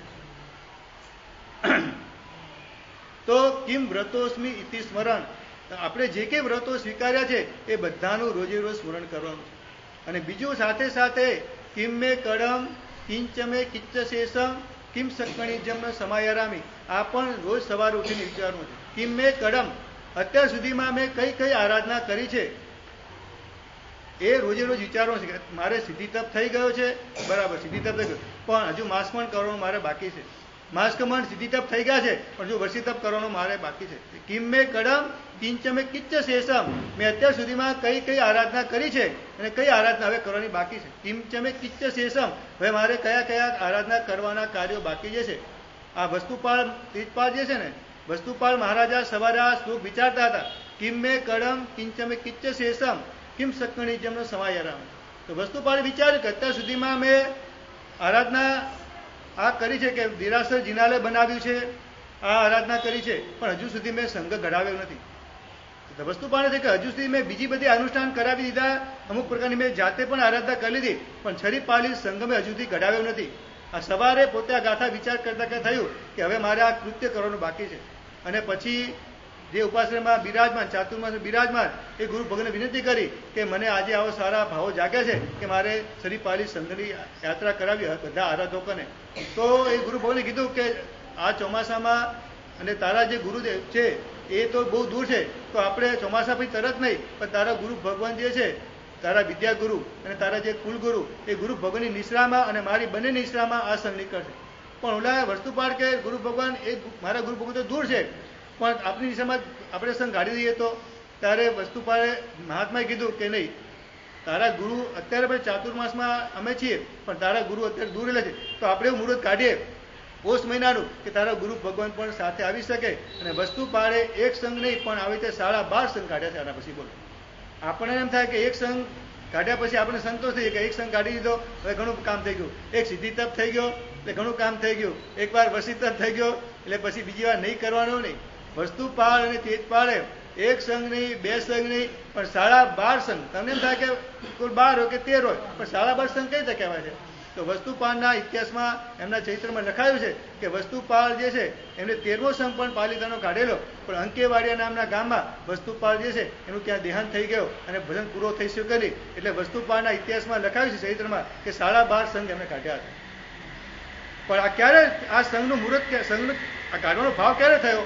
કિમ મે કડમ કિંચમે કિચ્ચ શેષમ કિમ સક્કણિજમ સમાયારામી, અત્યાર સુધીમાં મેં કઈ કઈ આરાધના કરી છે, હવે કઈ આરાધના કરવાની બાકી છે. બસ આ રોજે રોજ વિચારતા હોય તો તમને જ આવે કે મારે હવે કઈ આરાધના કરવાની બાકી છે. લગભગ ઘણા બધા ભાગ્યશાળીને ઉપદાન થઈ ગયા છે. રોજ વિચારો કે હવે 35 ક્યારે કરશું, બરાબર ને ભાઈ દિનેશભાઈ? 35 ક્યારે કરશું એનો વિચાર રોજે રોજ કરવાનો છે. ક્યારે અનુકૂળતા મળે અને 35 કરી લઈએ. હવે સિદ્ધિ તપ તો થઈ ગયો, પણ હવે વર્ષી તપ વાત છે ને કરવાની, કઈક સાંભળ્યું છે એવું કંઈક કે વર્ષી તપ, પણ અત્યારથી મનોરથ કરવાનું શરૂ કરી દો કે હે ડંકા વાગે છે એટલે જ કહું છું, સાંભળ્યું છે મેં એટલા માટે. ડંકા વાગી રહ્યા છે તો નક્કી કરો કે હવે આ ફાગણ મહિનો આવે તો વર્ષી તપ મારાથી કર્યો નથી હજુ સુધી મેં, પણ હવે આ વખતે વર્ષી તપ કર્યો છે. અને છે ને વર્ષી તપ છે ને આમ સંઘમાં ન થાય ને તો કરો, ઘરે કરો અઘરો પડી જાય માણસને. એમાં બહેનોને તો બહુ અઘરો પડી જાય વર્ષી તપ કરવા તો. એટલે ખરેખર તમારા માટે એક મજાનું એક આવી રહ્યું છે અનુષ્ઠાન, તો અત્યારથી સંકલ્પ કરી દો કે આ વર્ષી તપ જ્યારે થાય નક્કી તો આપણે વર્ષી તપમાં ઝુકાઈ દેવું છે. એટલે કારણ કે સવારે પહેલું બેસનું સંઘમાં હોય તમારે કોઈ ચિંતા નહીં, સાવિકા બહેનોને કોઈ ચિંતા નહીં. તમે કરો તો એમને ચિંતા થાય કે આ વર્ષી તપ કરશે, ઘરે કરવાનો એકલા હોય તો અમને સવાર બેસનામાં કેટલી બધી તૈયારી કરવી પડશે. પણ સંઘમાં જ્યારે વર્ષી તપ થાય એટલે કોઈ બેસનાની કોઈ ચિંતા હોય નહીં. એટલે આટલું નક્કી કરી દો કે જ્યારે પણ સંઘમાં વર્ષી તપ થાય તો મારે વર્ષી તપમાં ઝુકાઈ દેવું છે. અત્યારથી તમે સંકલ્પ શરૂ કરી દેશો ને અને પ્રાર્થના શરૂ કરશો, કદાચ એ સમયમાં કોઈ કારણથી તમે એવું કંઈ આવી ગયું તબિયતનું કારણ તમે ન કરી શકો તો પણ તમને વર્ષી તપ કરવાનો લાભ મળી જશે. એટલે મનોરથ તો સારા જ કરવાના કાયમ માટે, અશુભ મનોરથ તો ભૂલે ચૂકે પણ નહીં કરવાના. એ જ્યારે પ્રસંગ આવે ત્યારે ખરાબ કામ કે અશુભ કામ કરવાનું કરી લેવાનું, પણ અત્યારથી એની તૈયારી અત્યારથી નહીં કરવાની. સારી વસ્તુની અત્યારથી તૈયારી શરૂ કરી દેવાની કે જ્યારે વર્ષી તપની આવશે ત્યારે મારે વર્ષી તપ કરવાનો છે. તો કિમ મે કડમ કિમ ચમે કિચ્ચ શેષમ કિમ શક્કણી જમને સમાયારામી. બોલો કઈ વસ્તુ શક્ય છે છતાં હું કરતો નથી. બોલો કઈ બધી વસ્તુ અઘરી છે તમારા જીવનમાં? કેટલી વસ્તુ તો શક્ય છે જ તમારે, બોલો છતાં પણ પોતે કિમ શક્કણી જમ, કઈ વસ્તુ શક્ય છે છતાં પણ હું નથી કરતો, એવું પણ રોજ સવારે વિચારવાનું છે. બીજું વસ્તુ એ પણ વિચારવાનું કે છન્નમ તિહિણમ મજ્જે અજ્જ વાસરે કાતિહી. આ બધી સમાચારી તમારી મોકલી છે શ્રાવકો માટે કે 6 પર્વ તિથિઓમાં આજે કઈ પર્વ તિથિ છે? પહેલાના કાળમાં 12 પર્વ તિથિઓ હતી, તમને ખ્યાલ છે ને? 14 અને પૂનમ અને 14 અને અમાવાસા આ પણ તિથિ તરીકે ગણાતી. સુદની 6 તિથિ અને વદની 6 તિથિ એમ 12 પર્વ તિથિ ગણાતી હતી. અને દિવસોમાં આયુષ્ય બંધ થવાની સંભાવના બતાવે છે આપણે ત્યાં શાસ્ત્રકાર પૂર્વ. 12 તિથિની અખંડ આરાધના કરવાની આપણે ત્યાં આખી બધી ચર્ચાઓ ગ્રંથોમાં આવે છે. 12 તિથિની અખંડ આરાધના કરવાની વાત છે આપણે ત્યાં. અત્યારે અમાવાસા અને પૂનમ તો તિથિ ગણાતી નથી. એ પહેલા પછી 10 રહી, હવે 10 માંથી પણ તમે ડિસ્કાઉન્ટ કરતા 5 તિથિ હવે રાખી છે. હવે વદની 8મ પણ નથી ગણતા, 8મ ગણવાની પણ 5મ નહીં, 11સ નહીં, ખાલી હવે 2 8મ 2 14 અને સુદ 5મ આ 5 તિથિઓ તમે લગભગ સાચો છો. પણ હવે ભવિષ્ય એવું લાગે છે કે તમે એમ કહો છો કે સાહેબ અમારા છોકરાઓ સૂકું નથી ભાવતું અને આમ નથી કરતું, એમ છોકરાના બાનાથી તમે લોકો પણ હવે 5 તિથિ સાચવાનું પણ હવે બંધ થઈ ગયું. હવે લગભગ 14 સચવાથી લાગે છે. બાકી હવે 5મ 8મ પણ ધીમે ધીમે ડિસ્કાઉન્ટ થવા લાગે છે. હવે વધ તો જતી જ રહી છે, ખબર છે ભાઈ. પણ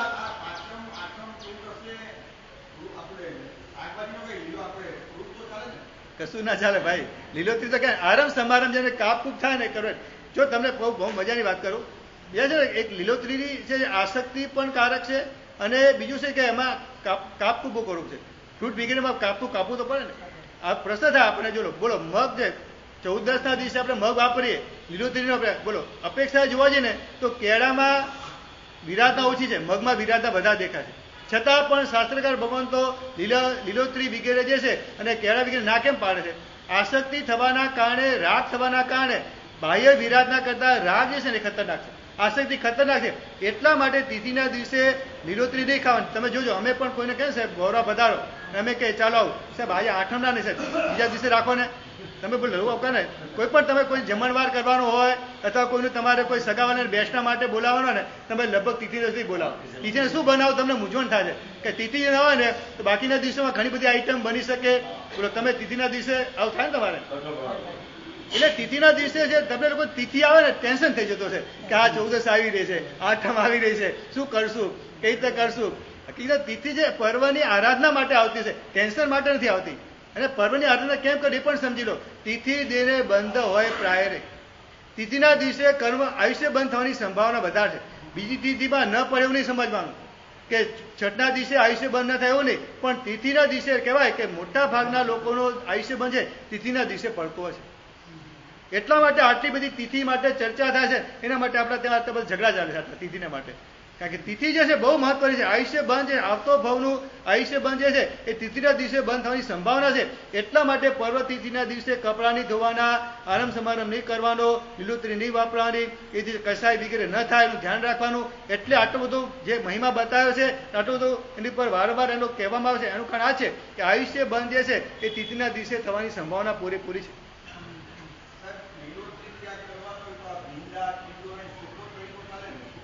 સુકોત્રીમાં છે ને ચોમાસામાં છે ને એક ધ્યાન રાખો, ચોમાસામાં બધામાં ભેજ લાગી જવાને કારણે નિગોત થઈ જાય, તે વર્ણવાળી નિગોત થાય છે.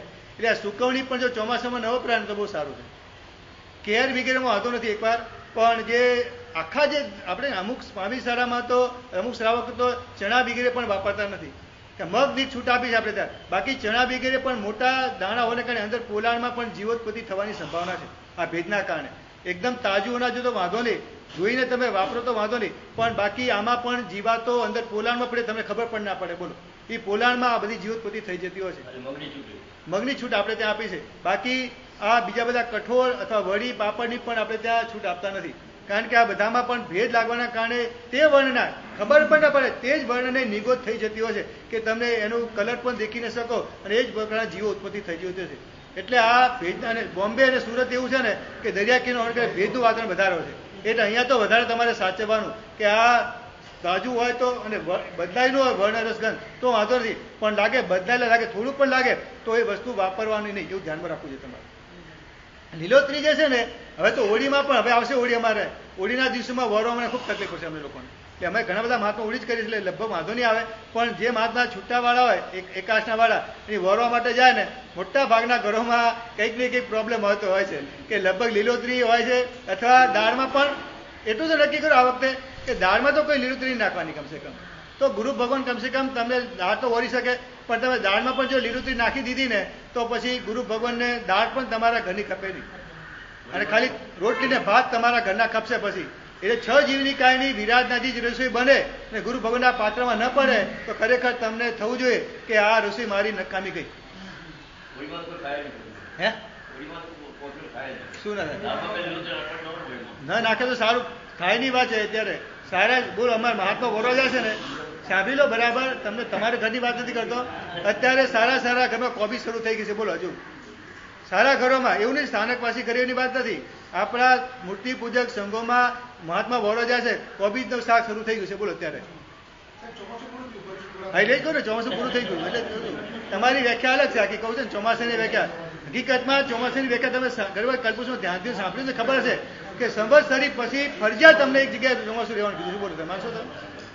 ખરેખર ચોમાસું તો સંવત્સરી પછી તો ફરજિયાત બતાવે છે કે જગ્યા મળે કે ન મળે, ઝાડની નીચે પણ ચોમાસું તમારે પૂરું કરવાનું. બોલો, સાચું ચોમાસું તો હવે ચાલુ કહેવામ, શરૂ થયું કહેવામ જોઈશું. એટલે તમારી અપેક્ષા બરાબર છે કે તમારું ચોમાસું પૂરું થઈ ગયું, પણ એનાથી કંઈ છૂટ મળી જતી નથી. આરાધના ભલે બંધ કરો તમે, પણ લીલોતરી શા માટે શરૂ કરો છો? આ જે અભક્ષ શા માટે શરૂ કરો છો તમે?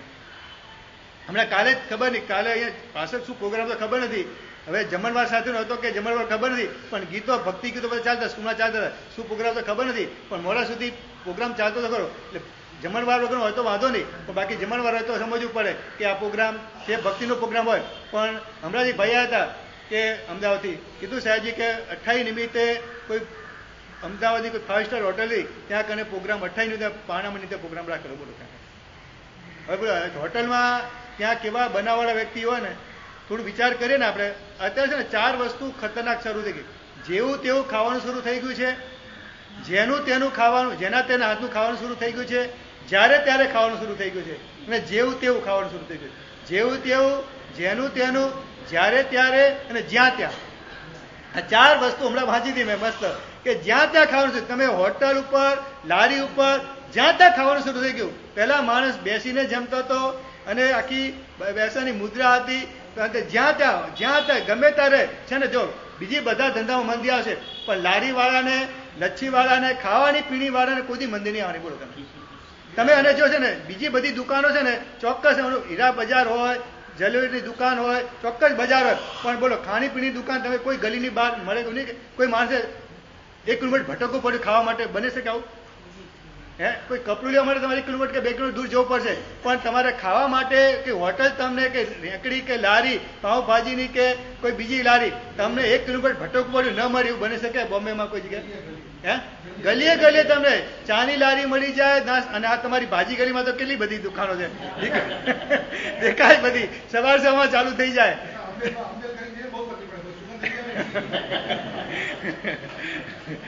એટલે છે નામ ભાજી ગલી, અને અત્યારે બધું શરૂ થઈ ગયું. કહેવાનો મતલબ એટલી બધી દુકાનો તમારે મળી જાય એટલે તમને સુગંધ આવી જાય અને ખાવાની ઈચ્છા પણ થઈ જાય. એટલે જ્યાં ત્યાં ખાવાનું શરૂ થઈ ગયું છે, જેવું તેવું ખાવાનું છે, ભક્ષ અભક્ષ કોઈ વિચાર આવતો નથી તમને. જેનું તેનું.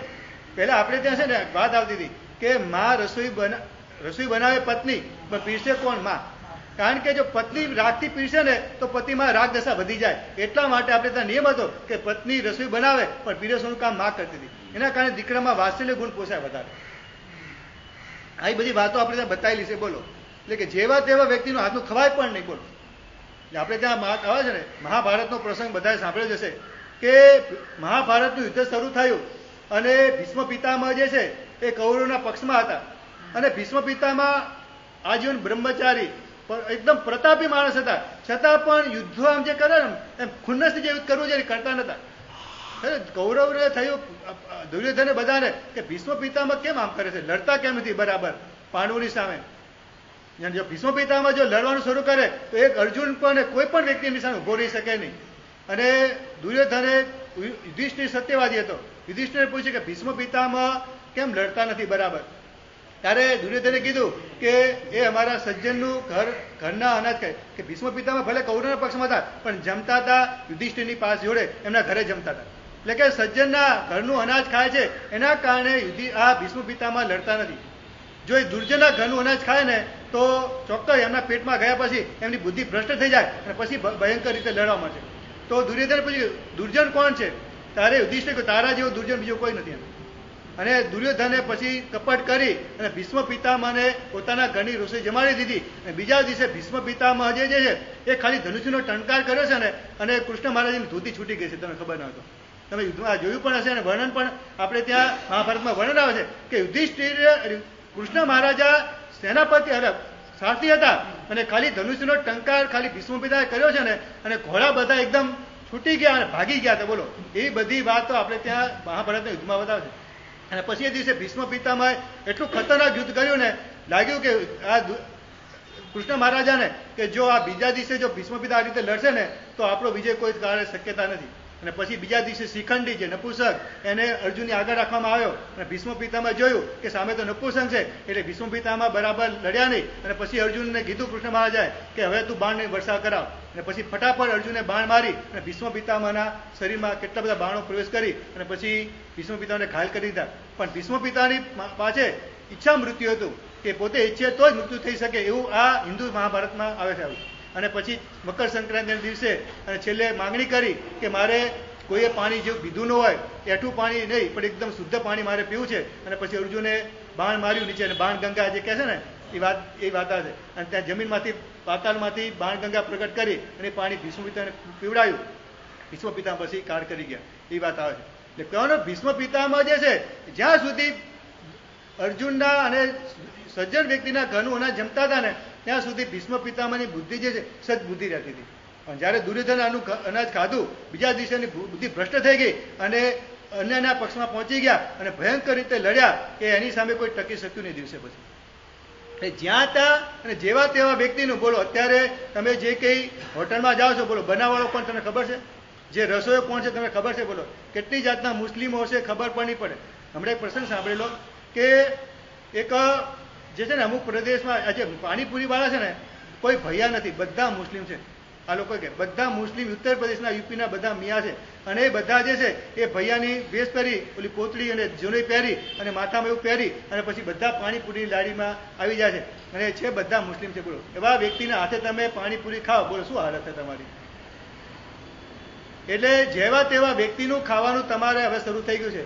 જેવું તેવું ખાવાનું શરૂ થઈ ગયું છે જ્યાં ત્યાં અને જ્યારે ત્યારે. બોલો, તમે જ્યારે હોટલ ઉપર જાઓ છો બોલો, બધા ભૂખના કારણે જાઓ છો કે ખાલી શોખ માટે જાઓ છો? બોલો, જ્યારે ભૂખ હોય કે ન હોય પણ સામે વસ્તુ સારી આવી એટલે પછી તમે એને ન્યાય આપી દેતા હોય છે. જ્યારે ત્યારે પણ ખાવાનું શરૂ થઈ ગયું છે, પણ શાસ્ત્રકાર તો બતાવે છે કે જ્યારે ખરેખર કકડીને ભૂખ લાગી હોય ને ત્યારે જમવા માટેનો આપણે આદેશ આપેલો છે. પણ એમને તમે જો ભૂખ ના હોય તમે જમો તો પછી બધું નુકસાનકારી થાય. એટલે આ જે છે કેમ એટલે 6 તિથિમાં આજે કઈ તિથિ જે છે એના આધારે પચખાણનો વિશેષ કરવાનો છે. કારણ કે તમે રોજ નોકાશી કરતા હોય એટલે કે આજે 5મનો દિવસ છે તો કમસે કમ આજે પૂરસી કરીએ અથવા આજે 5 દ્રવ્યથી જ નોકાશી કરીશ. કંઈકનો કંઈક વિશેષ પચખાણ તમારે દિવસે તિથિને સામે રાખીને કંઈક વિશેષ પચખાણ એમાં વધારો કરવાનો છે. 6 તિથિની આજ વચ્ચે આજે કઈ પર્વ તિથિ છે એમ સમજી અને એ દિવસે વધારે પચખાણ કરવાનું છે. એ પણ સવારે પચખાણ કરતા પહેલા વિચાર કરવાનો છે કે સવારે ઉઠીને નમસ્કાર મહામંત્રનું સ્મરણ કરવાનું છે. મારો પોતાનો સ્વભાવ શું છે એ પણ વિચારવાનું છે. કિમ કુલ મારું કયું કુળ છે, મેં કયા કયા વ્રતો ધારણ કર્યા છે એ વિચારવાનું છે. સાથે સાથે આજે કઈ તિથિ પર્વ તિથિ છે એની સામે રાખી અને વિશેષ પ્રકારે પચખાણ કરવાનું છે. આ સવારે ઉઠી અને આટલી વસ્તુ કરવાની છે. તો આગળ કાલે પણ આગળ થોડું આપણે ચલાવીશું. શિવમસ્તુ સર્વ જગત પરહિત નિરતા ભવંતુ ભૂત ગણા દોષા પ્રયાન્તુ નાશમ સર્વત્ર સુખી ભવતુ લોક. વિશ્વમાં રહેલા સર્વ જીવો સુખી થાઓ, સમતા ભાવને પ્રાપ્ત કરો, સમાધિને પ્રાપ્ત કરો, પાપ કર્મથી મુક્ત થાઓ, સકલ સંઘનું મંગલ અને કલ્યાણ થાઓ, ચાતુર્માસિક આરાધના નિર્વિઘ્ને સુખ સાતા પૂર્વ પૂર્ણ થાઓ ભણા સાથે 12 નોકાર.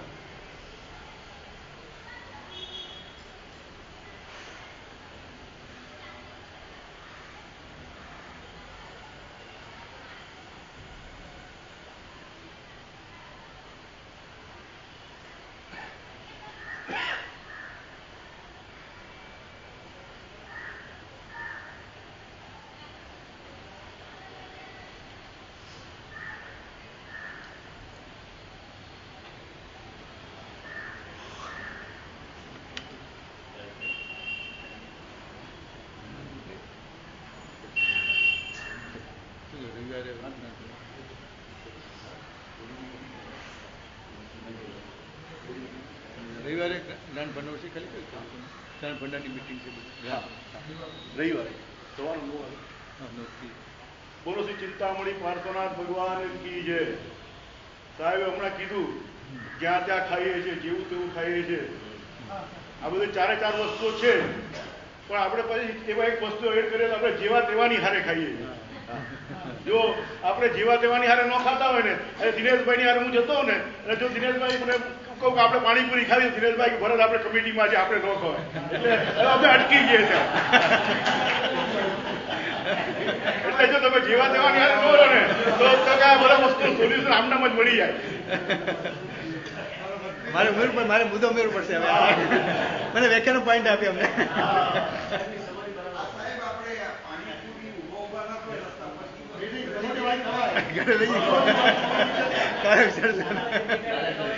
હોટલનું લાઈને ઘરે જ્યાં ખાઓ અભક્ષ તો અભક્ષ જ કહેવાય. એટલું સારું કે ત્યાંનું વાતાવરણ કરતા અહીંનું વાતાવરણ ઘણું સારું, એટલું ફરક પડે થોડો. બાકી તો ઘણો ફરક પડશે. તો બહુ અમુક વસ્તુ છે ને, જો અમુક મુદ્રા છે ને બહુ જે આ પ્રશ્ન મુદ્રા છે ને બહુ મહત્વ. બોલો તમે આપ તટ્ટા બેસીને ગુસ્સો કરો, કરી શકશો તમે? નહીં કરી. અમુક મુદ્રા છે ને બહુ મહત્વની. મુદ્રા કરશો ને તો પણ અમુક દોષોથી બચીશો તમે. મુદ્રા બહુ મહત્વની છે. રવિવારે આપણા સંઘને આંગણે જ્ઞાન ભંડાર આખા બોમ્બેના જ્ઞાન ભંડારના દરેક કાર્યકર્તાઓ અત્રે પધારશે. એમની મિટિંગ, સાહેબની નિશ્રામ એમની મિટિંગ છે. એમાં કંઈ સુધારા વધારા કરવાનું જે પણ હશે એ બધું નક્કી થશે. તો એ દરેકની અનુમોદના સાથે સાથે આપણા સંઘ માટે આ પહેલી વખત થશે. બીજું આપણા સંઘ માટે એક આનંદદાયક સમાચાર છે. આપણે ચૈત્ર માસની શાશ્વતી હોળી,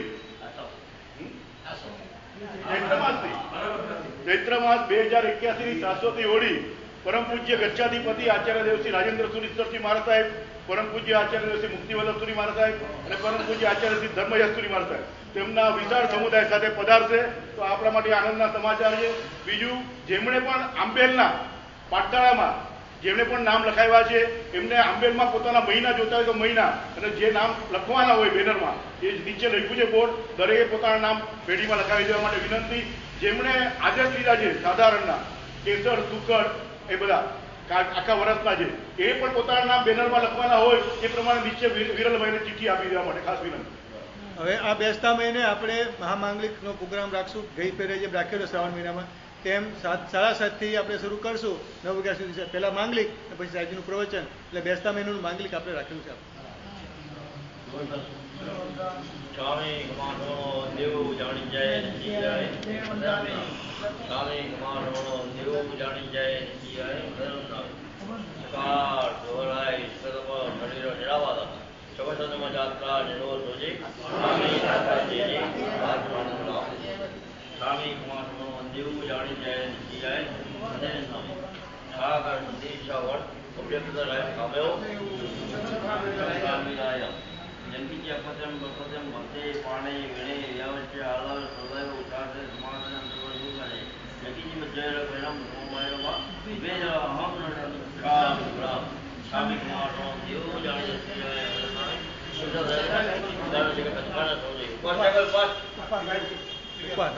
ઉપવાસ પાણાર સૂર્ય નમસ્કાર ટીવીએમ પિયાર પાણાર પોસી 60 પોસી સૂર્ય પૂર્વ ઓટમોટી પાણસ રમણ તનવો સિરે નોકાસી અંગુકે નોકાસી પોસી 60 પોસી સૂર્ય પૂર્વ ઓટમોટી સમજકો સૂર્ય અષ્ટમ પાણ વચન કારણ દિશામાં સવણમ આયમ બિલમ વિગયો પદ્મ ગુણ સસાગરમ લેવાલ વિદ સુખી તવિયોગણ બોડ જમ પારિષ્ણ ગણમ એકાશ્નમ બેષ્ણમ ગતિ ગુરુ ઠાણનમ પારિષ્ણ પાણસ તનવો સિરે સર્વ મંગલ માંગલ્યમ સર્વ બધાનું સધર્માણામ જય તો ખતમ થાય.